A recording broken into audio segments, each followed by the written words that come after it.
Up first this evening, how the public transport crisis is affecting school attendance. So how bad is it? Anthony Lugg joins us now live in studio. Thanks, Janella Herman. Well, it's really bad. The students I spoke with say waiting on a bus during peak hours is one thing, but getting into the bus and then being stuck in traffic for hours is another. September 19, 1995.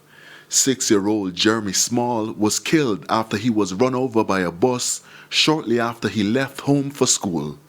The Jamaica Star reported that the infant and his sister were in a crowded bus stop waiting on a bus. He was trampled on in the mad rush to enter the vehicle.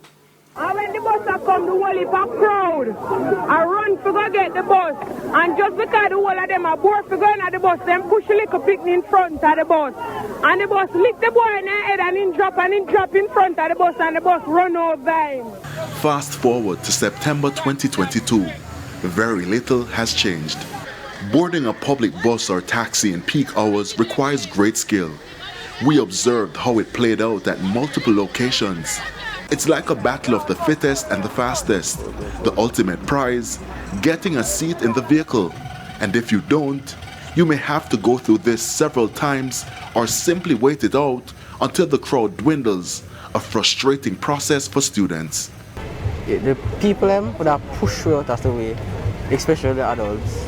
When the people are pushed for them just for going at the bus, like what's the point of pushing? So many of the undesirable behaviors that we see come from some of the things that we force the children to have to undergo and what we force them to do.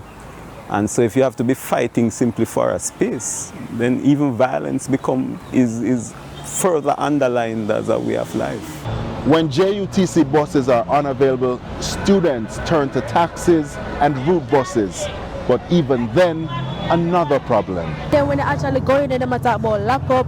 Schools are particularly concerned. We spoke with the principal of the Excelsior High School, Dean Roy Bromfield. It lends itself to students being manipulated and taken advantage of, particularly the younger ones and maybe particularly the females. It also sends the wrong signals, I think, in terms of what we say, what we as a society say, the standards that we want to uphold. And certainly from a safety and security standpoint, I find that quite undesirable. Making it on the bus is one thing, but students have to endure overcrowded vehicles, plus they are forced to pay adult fares. So I don't understand why we have to pay $100 when people have to fare.